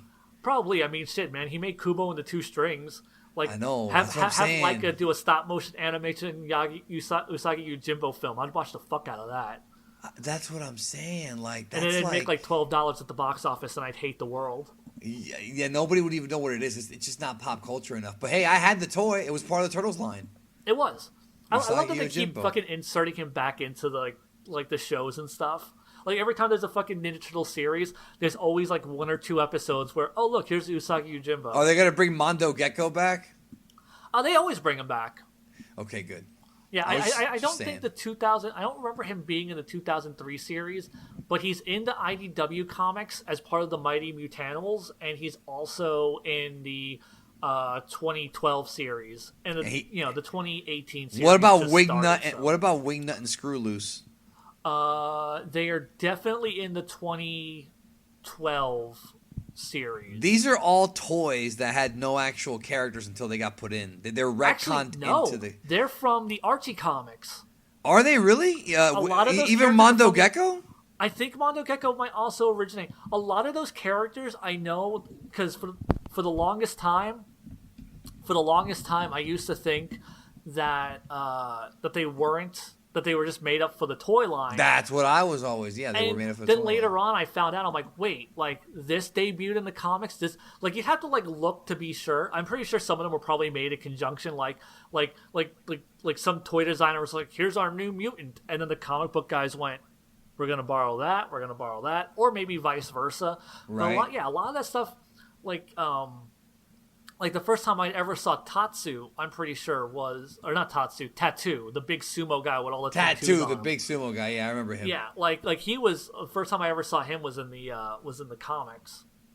I thought he was another one of those exclusive toy characters. Tattoo was actually in the animated series. He was in like 1 episode. Yeah, no, they eventually in the later seasons all appeared. Like Wingnut, dude. Even Toka and Razor were in the animated series, dude. It was weird. Yeah, like Toka season and 7. Razor got in the series. Like everyone got to show up in the animated series in 1 episode. Yeah, and it became like who's gonna show up next week? Yeah. Fuck, of course, Baxter the Fly, which we never got a Baxter movie became a Fly. That's too bad. Yeah, like it's interesting too that the Baxter the Fly stuff is also from the animated series. Yeah, but it's so iconic. Yeah, it is, to the point to where it's weird now because we have like these iterations of TMNT where like sometimes he's a fly and sometimes he's not. Like the original comics, he wasn't a fly. He was just a scientist. Yeah, I know that. Well, he was the Mauser guy though.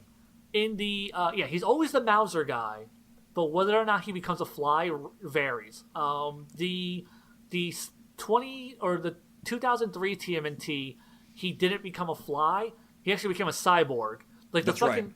Did you ever see that shit where like the Shredder was like just cutting parts of him off every time he failed? Yeah, you actually showed it to me like years ago.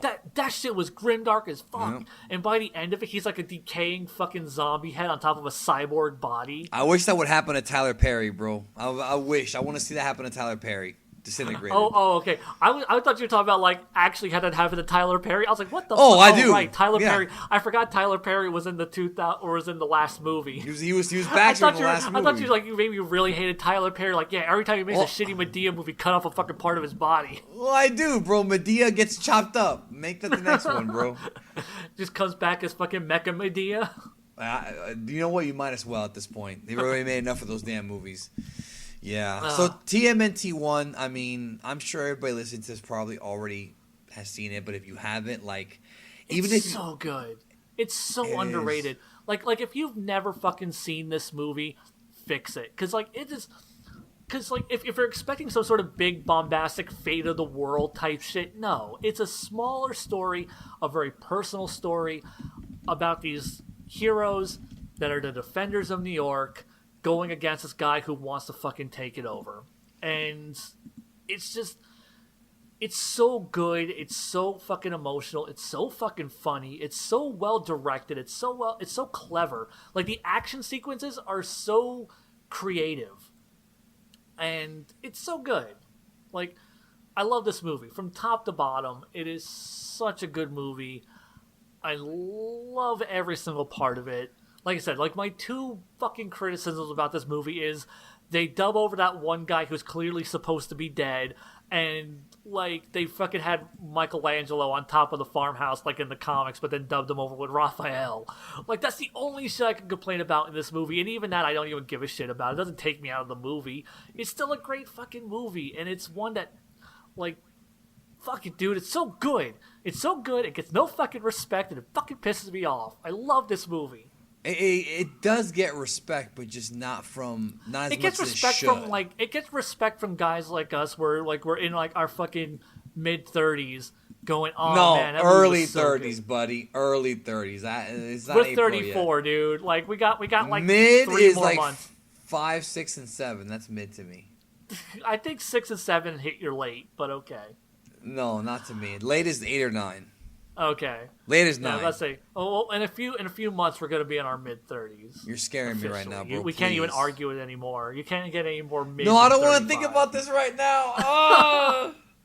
You know what sucks for me is like my birthday is like a week before the anniversary of TMNT. Yes. Like, because the first issue of TMNT dropped like 1 week after I was born, like the first week of fucking May.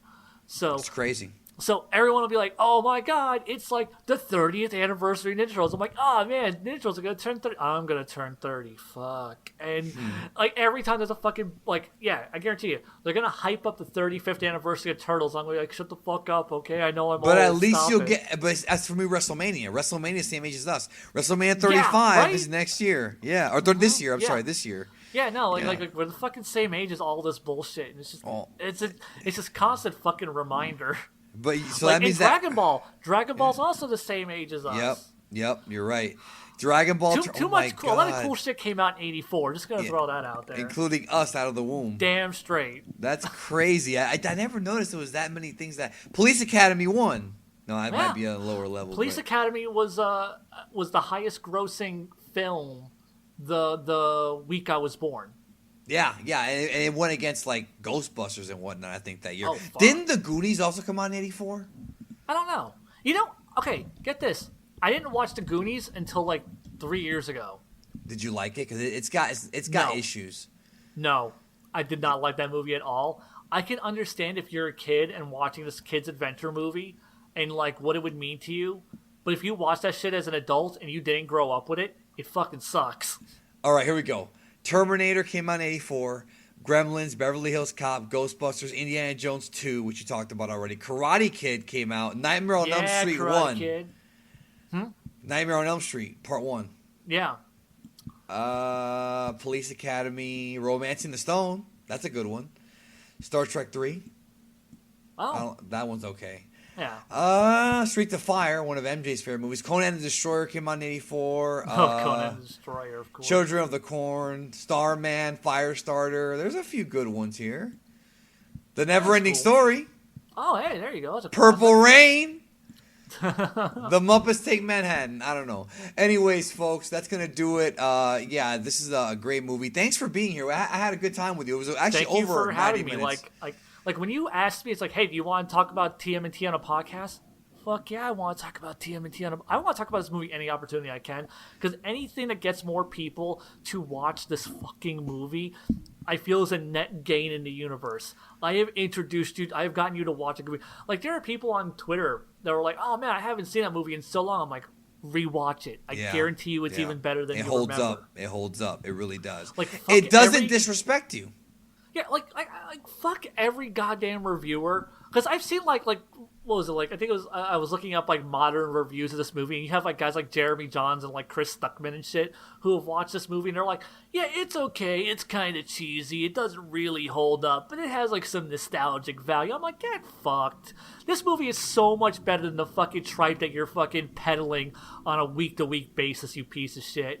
Like this movie is so much better than 95% of the fucking superhero movies that we've gotten in the last 10 years. That's a big claim, yo. That's a big fucking claim, but like when I think about the MCU is so fucking formulaic, and all of those movies are over 2 hours long, but they're good, most of them. They're fine. They are fine movies. They are well-made movies. Most of them are like the same movie. A lot of Iron Man. Hollywood has become a conveyor belt, is what it is. Yeah, I've talked about this with my film friends. I'm not even like shitting on these movies too much because I actually do really like the MCU. Yeah. But like when you have things like Ant-Man is basically just a heist version of Iron Man 1. Yeah. Doctor Strange is basically just Iron Man 1 again with the Matrix mixed in. But with sorcery instead of science, and like they basically just take that same template of tragic event, training to be a superhero, fight some bullshit villain at the end, which is why nobody fucking remembers the villains in these fucking Marvel movies up until recently when they actually started making real villains. Yeah. I'll tell you right now, the majority of the MCU is not as good as this first TMNT film, like Thanos. No, you're not saying it's bad. You're saying it's not as bad. Good. Because the thing is, I'm just saying this movie is just that goddamn good. It's better, yeah. Okay, yeah. Because like the MCU is like, there's like a few bad films in the MCU, a lot of good films in the MCU, and a handful of legitimately great ones. Yeah, Infinity War, Civil War, Winter Soldier, Homecoming. Well, and also Thor 3 I liked a lot too. Thor 3 is another good. Guardians 2 you actually like more than Guardians 1. I love Guardians 2 because Guardians 2 is actually my favorite MCU film because it's such, once again, it's a more emotional, character-driven story. It's all about the characters. It's all about their emotional conflicts. It's all about the theming, which is clearly my jam. I'm all about characters. I'm all about emotional stakes over galactic stakes, and I'm more about like the theming and how everything kind of coalesces and connects at the end. And I feel Guardians 2 does that insanely well. Yeah, because Guardians 1 is just like, we're a ragtag team of like cool guys, and then we're gonna go fight the boring ass villain at the end. And it's fine. It's better than fine. It's a good movie. It is damn good. Mm-hmm. But I feel Guardians 2 was great because it had like a villain who had like real motivation, had emotional connection to the characters, who tied into the themes of family, the idea of like, because the whole thing about that movie is family and learning like toxic family versus like actual loving family, and when to disconnect yourself from those and what to embrace and what to push away from. Kind of like TMNT, where you have, the manipulative, toxic figure of the Shredder and the actual loving, compassionate figure of Splinter. Right. Clearly, clearly I have like my taste in movies, and TMNT and Guardians 2 really connect with me on those levels. No, I mean, everybody has their taste, but the thing is, I agree with you in that Turtles is a great movie. I think you like Guardians 2 more than I did, but I'll be honest with you, I don't think either Guardians film is in my top, 5. They used to be, but I've now, and you know what, I hate to say it, I might get shit for this, but fuck it. Iron Man 1 is a good movie, but but everything, the second half of that movie is so forgettable. It is. Like the first half who is like. Who remembers Ironmonger? Nobody does. Yeah, like it was played by I like that actor. Bridges? Jeff Bridges. I like that actor too a lot. Yeah, I remember Jeff Bridges' beard better than I remember his character. And then the same thing happens with Iron Man 2. Like, the build-up to fucking Mickey Rourke is great. And then when he first fucks him up in the racetrack, it's great. And then it just falls off a cliff after that. And then same thing with fucking Iron Man 3. The Mandarin is the greatest shit ever. They fucking blow up his house. Then it just becomes a buddy cop movie. Yeah. Thanks, Shane Black. It's really, like a lot of the MCU films, they're like half great movies and then half okay movies, and they kind of balance out to being good, good-ish movies. Right. No, I agree. I agree with you. Yeah, And like I feel like only a handful, because like this is why like I said, like I really latch on to Guardians 2. I latch on to Homecoming because Homecoming had the whole theming with the Vulture. I actually like, don't think that movie holds up as much as it did at first. Well, I think really? Michael Keaton makes that movie, bro. I feel Michael Keaton and Tom Holland make that movie. I think Michael Keaton is more important in my opinion. I just don't think it holds up that much. I think if you take the Vulture out, it's just not that good of a movie. I've noticed that, but that's my opinion. Yeah, it just doesn't. I mean, like the Vulture is a really key. I feel like you can't really remove any major element of film. I mean, you could trim the film down and make it shorter because much like I was saying with TMNT, like you can't remove any scene and have the movie still make sense. You can remove scenes from Homecoming and have it still make sense. Yeah, it's not as good as TMNT. Without question, it's not as good as TMNT. No, not even close. Like I do feel it's the second best Spider-Man movie we've ever had, in my opinion. Well, what's number one? Spider-Verse? Oh, yeah. Okay, yeah, because I really like Spider-Verse. Yeah, Spider-Verse, like, once again, like, I feel like Spider-Verse is, like, the same tier of greatness. Like, Spider-Verse is probably a better movie than TMNT. It hurts to say that. But, once again, my nostalgia bumps TMNT up just above Spider-Verse. But also, Spider-Verse has a lot of things that, if you're a nerd, it makes you a fan. I feel like Turtles is easier for people who aren't Turtles fans to digest, whereas Spider-Man has a lot of stuff that's for Spider-Man fans. I mean, a lot of stuff for Spider-Man fans. It really is like fan service like a motherfucker. Oh, yeah, no, it's great. Like, yeah, I fucking loved Spider-Verse. It was one of my favorite movies from last year. My favorite animated film in quite a long time. Like and as of this recording, you have not seen Dragon Ball Super Broly, right?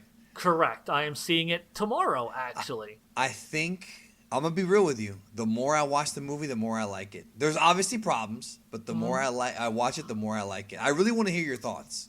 Honestly, here's what I expect from it. I expect to give it like a 7 out of 10. I think it's going to be fine. Like, it's going to have some dope stuff. It's probably going to feel bloated and overlong.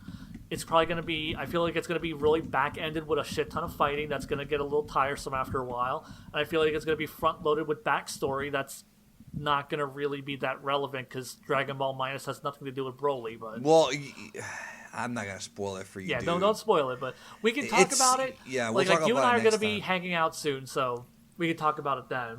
Yeah, and it's interesting because I was... So, like I said, I talked to Gabby about this. We're still recording, but I don't care. I talked to Gabby about... Do we want to wrap this podcast up and then we can talk about this? Yeah, let's wrap it up. All right. Thanks for listening, everybody, and we'll see you next time. Thanks, Zion. Or do you want to plug anything? I don't fucking know. I'm tired. No, I'm fine. I don't need to plug anything. We'll talk to y'all later. Bye.